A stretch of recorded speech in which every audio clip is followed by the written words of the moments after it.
क्या आप जानते हैं कि आपके जीवन की सबसे बड़ी ताकत आपके ही अंदर छुपी है?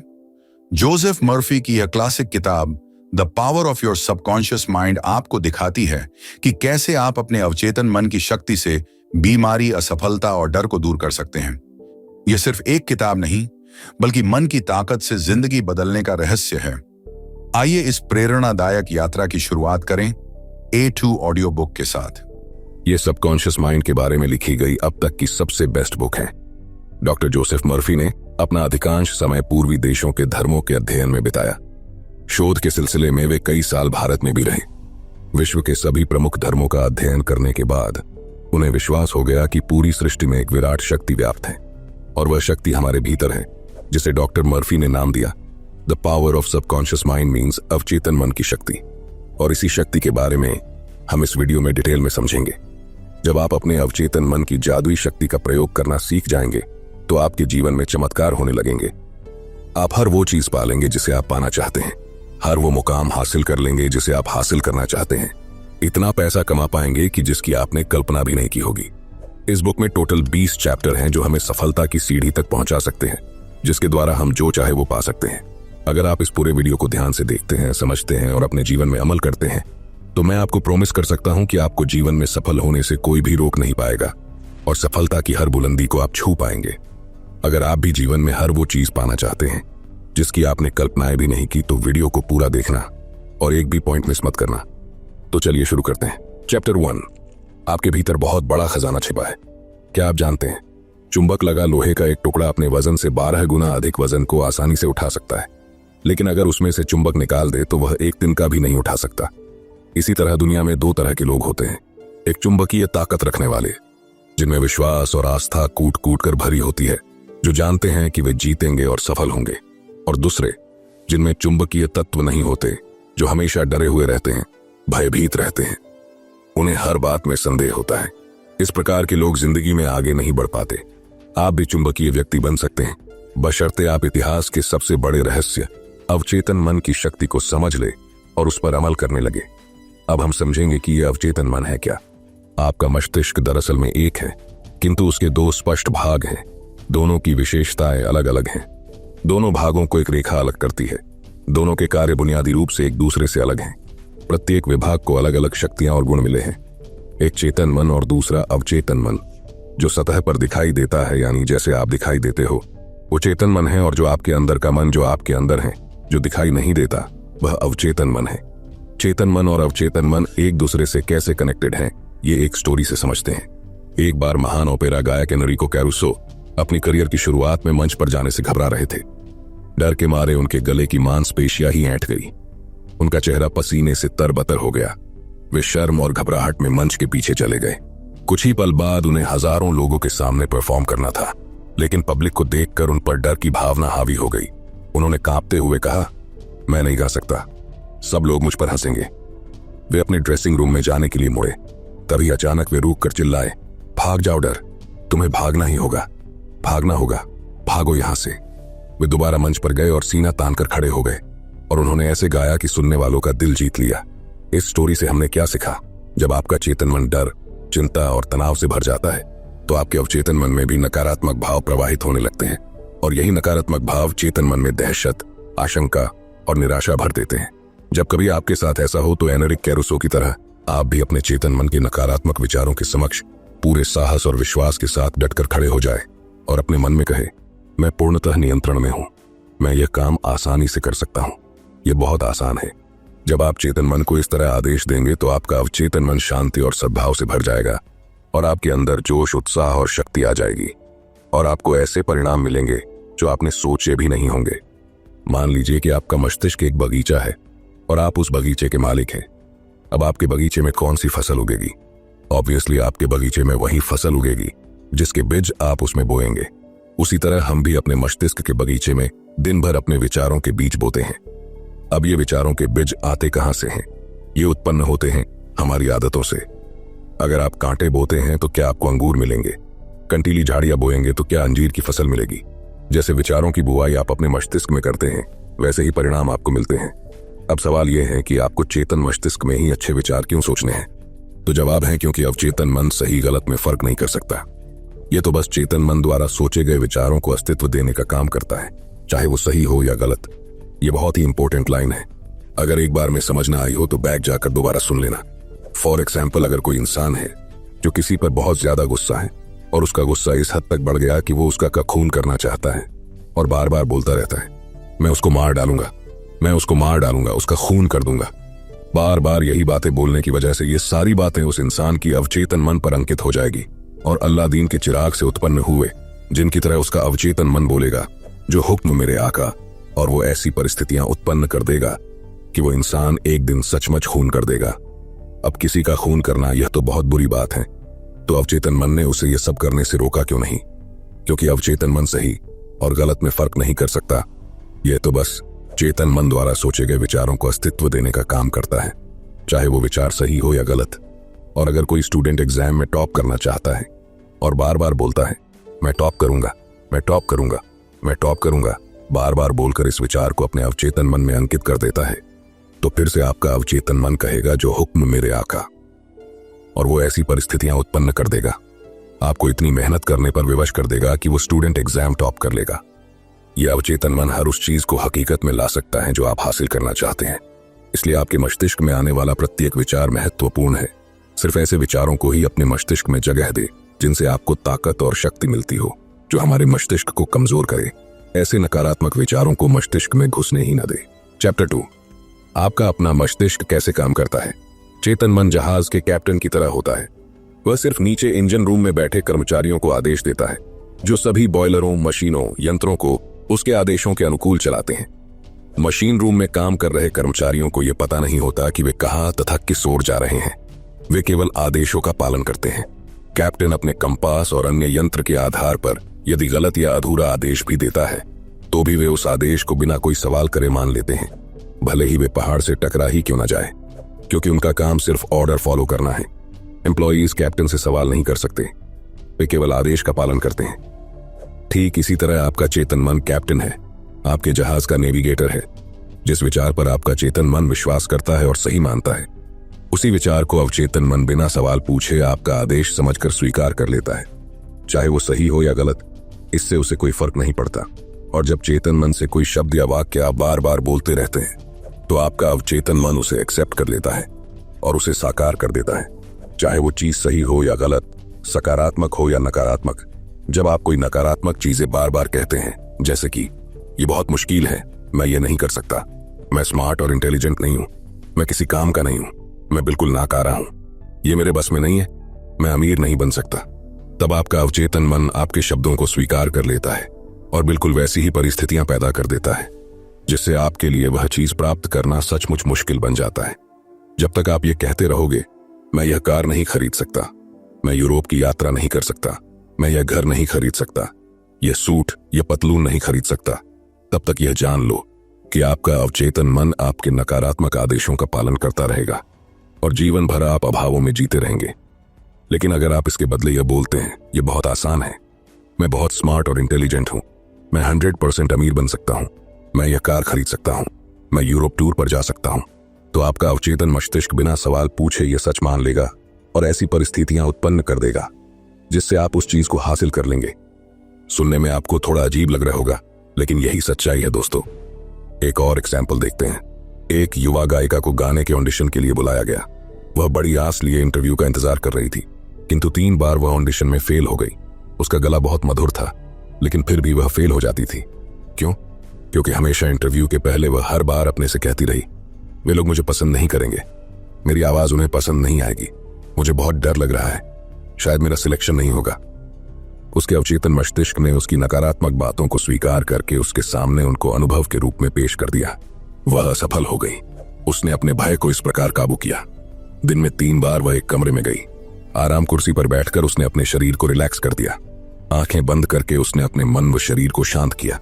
उसने अपने भय को दूर करने के लिए स्वयं से कहना शुरू किया, मेरी आवाज बहुत सुरीली है, मैं बहुत सुंदर गा सकती हूँ, मैं पूरी तरह से गाने के लिए तैयार हूँ, मैं गाऊंगी और सुरीले स्वर में गाऊंगी और सेलेक्ट होकर दिखाऊंगी। उसने अपने शब्दों को शांत स्वर में विश्वास के साथ फिर से दोहराया। इसके बाद वह रोजाना दिन में 3 बार अभ्यास करती रही। प्रत्येक सिटिंग में वह 5 से 10 बार वही वक्तव्य दोहराती रही।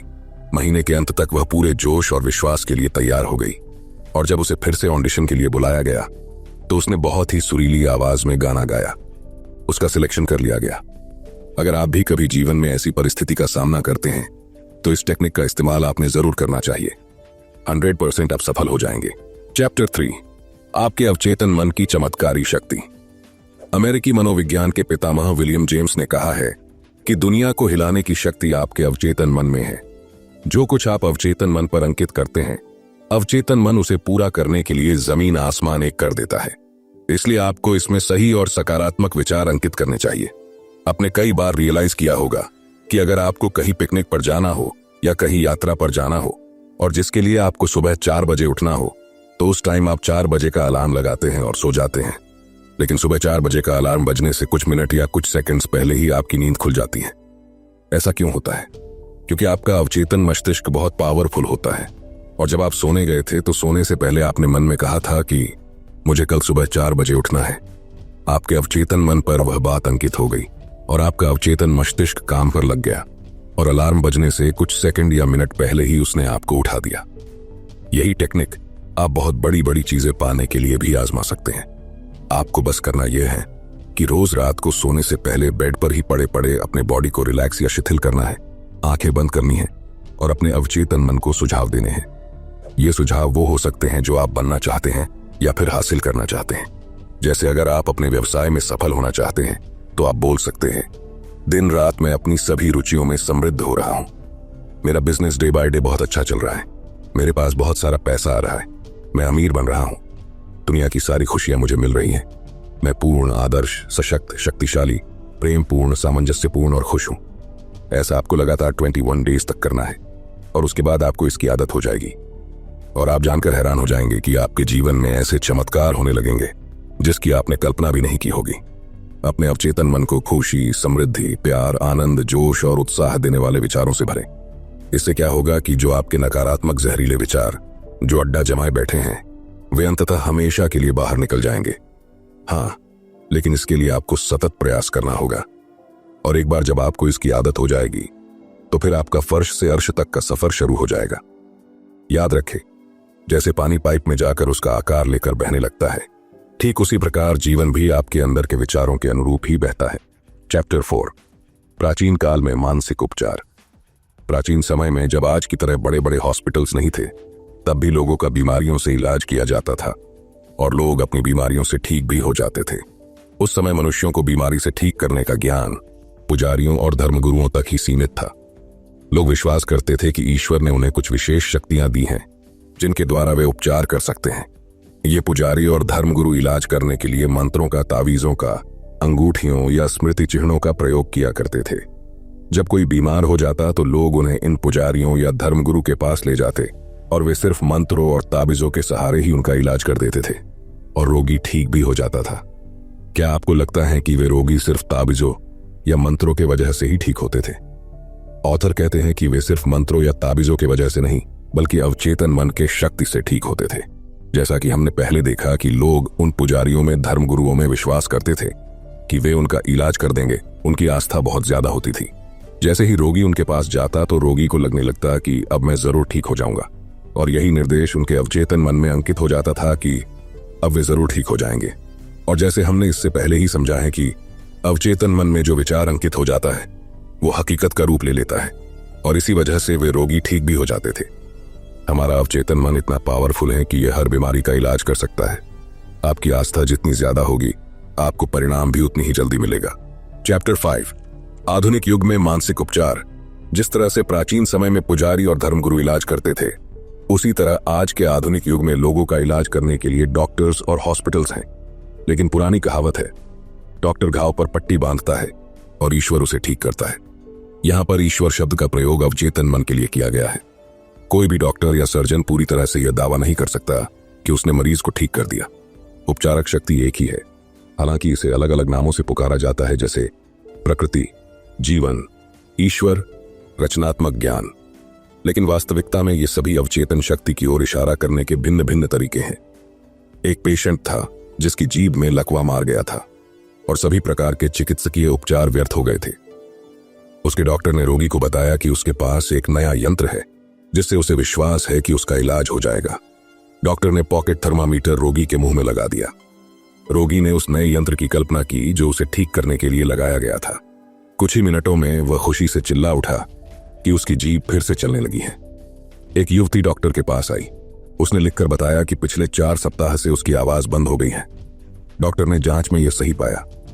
डॉक्टर ने उसे बताया कि गुम हुई आवाज कभी कभी बिजली के प्रयोग से लौट आती है और यह तरकीब आसानी से सुझाव के प्रभाव से भी की जा सकती है। मैंने बिजली का वह अपरेटस मंगवाया और उसके स्विच को दबाकर सिर्फ उसे यह महसूस कराया कि उसे शॉक दिया जा रहा है, जबकि असलियत में उसे कोई शॉक दिया ही नहीं। बाद में डॉक्टर ने मरीज के अवचेतन को कुछ निर्देश दिए, जैसे अब आप जोर से बोल सकती हो। डॉक्टर ने उसे ए अक्षर दिखाया, फिर बी और बाद में मारिया। वह धीरे धीरे बोलने लगी।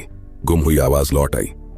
इन दोनों एग्जाम्पल्स में किसी भी मेडिसिन का यूज नहीं किया गया, फिर भी दोनों मरीज ठीक हो गए। क्यों? क्योंकि डॉक्टर सिर्फ उनके अवचेतन मन को यह विश्वास दिलाने में कामयाब हो गया कि उसके पास जो चीज है उससे वे जरूर ठीक हो जाएंगे। उनके अवचेतन ने उसे एक्सेप्ट कर लिया और उनको ठीक कर दिया। इसे ही प्लेसेबो इफेक्ट या बिलीफ सिस्टम भी कहा जाता है। वैज्ञानिक बताते हैं कि 11 महीनों में आपका शरीर नया बन जाता है। कैसे?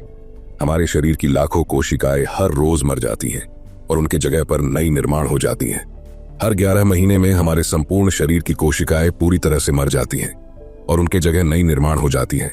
इसका मतलब शारीरिक दृष्टि से आप सिर्फ 11 महीने बूढ़े हैं। अगर आप क्रोध, ईर्ष्या और दुर्भावना के विचारों को अपने शरीर में दोबारा आने देते हैं तो इसमें आपके सिवा और कोई दोषी नहीं है। जैसे अंधेरे से छुटकारा पाने का तरीका रोशनी है, ठंड से उबरने का तरीका गर्मी है, वैसे ही नकारात्मक सोच से उबरने का तरीका सकारात्मक विचार रखना है। अच्छाई की घोषणा करें, बुराई अपने आप गायब हो जाएगी। चैप्टर 6, मनचाहे परिणाम कैसे प्राप्त करें। आपके अवचेतन मन को सराबोर करने का सबसे अच्छा समय सोने से ठीक पहले और जागने के ठीक बाद का होता है।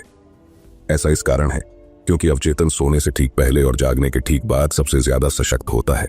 इस अवस्था में वे नकारात्मक विचार और तस्वीरें नहीं रहती हैं जो आपकी इच्छा को नकारती हैं और आपके अवचेतन मन द्वारा उनकी स्वीकृति को रोकती है। जब आप मनोकामना पूरी होने की वास्तविकता की कल्पना करते हैं और उपलब्धि का रोमांच महसूस करते हैं तो आपका अवचेतन आपकी मनोकामना पूरी कर देता है। सेहत की भावना से सेहत उत्पन्न होती है, दौलत की भावना से दौलत उत्पन्न होती है। अब आप बताइए कि आपकी भावना कैसी है। कल्पना आपकी सबसे बड़ी आंतरिक शक्ति है। अच्छी और सुंदर चीजों की कल्पना करें। आप वैसे ही हैं जैसी आप खुद के बारे में कल्पना करते हैं। सोने से पहले अपनी इच्छा के पूर्ण होने की बार बार कल्पना करें। विश्वास करें कि वे इच्छाएं पूरी हो रही हैं और शांति से सोए और खुशी से जागें। एक दिन आएगा जब आपकी इच्छा हकीकत में साकार हो जाएगी।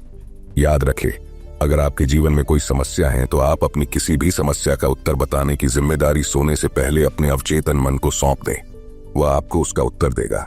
दोस्तों, अगर आप अभी तक इस वीडियो में बने हुए हैं तो इसका मतलब है कि आप जीवन में बहुत आगे बढ़ना चाहते हैं और अवचेतन मन की शक्ति से जीवन में सफलता की बुलंदियों को छूना चाहते हैं, और ऐसा होगा भी जरूर। आगे आने वाले पॉइंट्स और भी इंपॉर्टेंट हैं, वीडियो में बने रहें।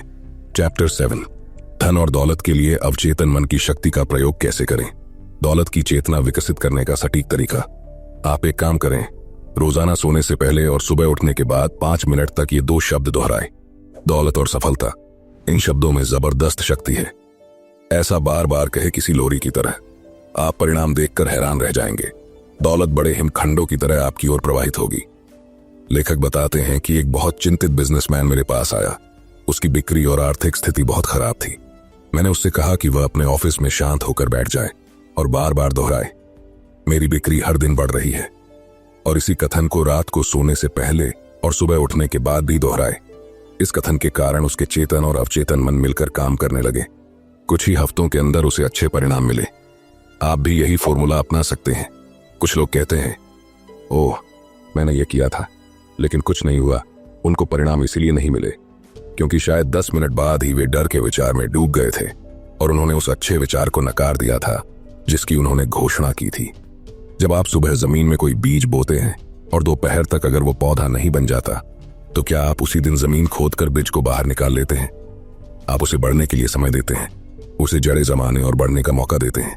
इसी तरह जब आप अपने अवचेतन मन को कोई सुझाव देते हैं तो कई बार आपको तुरंत परिणाम नहीं मिलते हैं, तो आपको उस विचार को अपने अवचेतन मन में अंकित होने के लिए समय देना चाहिए। उस विचार को जड़ें जमाने और बढ़ने का मौका देना चाहिए।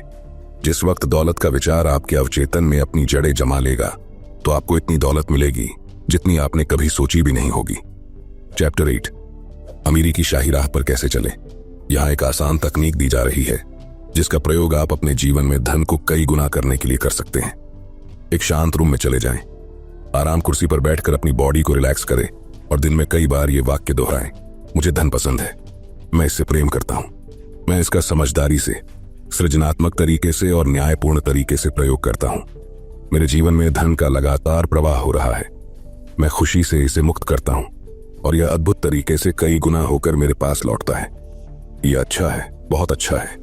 धन बहुत बड़ी मात्रा में मेरी तरफ प्रवाहित हो रहा है। मैं इसका प्रयोग सिर्फ भलाई के लिए करता हूं। मैं अपनी आर्थिक समृद्धि तथा मानसिक दौलत के लिए कृतज्ञ हूं। तंगी में दिन गुजारने का असली कारण। आपने कई लोगों को देखा होगा जो तंगी में दिन गुजार रहे हैं और महीने का खर्च चलाने के लिए संघर्ष कर रहे हैं। उन्हें अपने खर्च पूरे करने के लिए बहुत जूझना पड़ता है। क्या आप जानना चाहते हैं कि उनके साथ ऐसा क्यों होता है? वे लगातार उन लोगों की निंदा करते हैं जो जीवन में बहुत सफल हुए हैं और जिन्होंने बहुत दौलत कमाई है।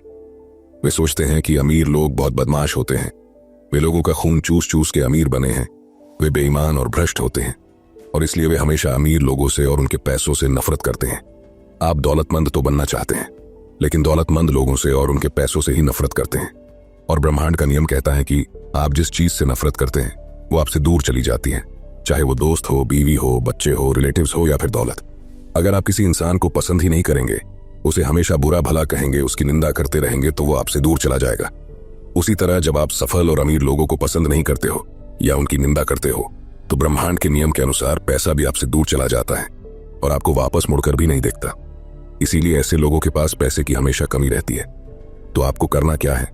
आप जब भी किसी सफल और अमीर इंसान को देखें तो कहें, मैं सफल और अमीर लोगों को आशीर्वाद देता हूं, मैं सफल और अमीर लोगों को अपना रोल मॉडल बनाता हूं, मैं सफल और अमीर लोगों से प्यार करता हूं। अगर वे अमीर बन सकते हैं तो मैं भी बन सकता हूं। जब आप सफल और दौलतमंद लोगों के बारे में अपने अवचेतन में अच्छी भावना रखोगे तो आपका अवचेतन मन आपको इतनी दौलत देगा कि आप गिन भी नहीं पाओगे। चैप्टर 9, आपका अवचेतन मन और वैवाहिक जीवन। आदर्श पति को कैसे आकर्षित करें। अगर आपने इससे पहले के अध्याय ध्यान से समझ लिए हैं तो अब तक आप जान चुके होंगे कि आपका अवचेतन मन कैसे काम करता है। आप जानते हैं कि आप इस पर जो भी छाप छोड़ेंगे वह बाहरी जगत में साकार हो जाएगा। अगर आप एक महिला हैं और आदर्श पति को आकर्षित करना चाहती हैं तो इसी समय अपने अवचेतन मन पर उन गुणों और लक्षणों की छाप छोड़े जो आप अपने होने वाले पति में चाहते हैं। यह एक उत्कृष्ट तकनीक दी जा रही है जिसके द्वारा आप आदर्श पति को आकर्षित कर सकती हैं। रात को कुर्सी पर बैठ जाएं, आंखें बंद कर लें, शिथिल हो जाएं, शरीर को पूरी तरह ढीला छोड़ दें, बहुत शांत, निष्क्रिय और ग्रहणशील बन जाए। अपने अवचेतन मन से बात करें और कहें, मैं एक ऐसे पुरुष को आकर्षित कर रही हूं जो ईमानदार, सच्चा, वफादार, निष्ठावान, शांत, खुश और समृद्ध है।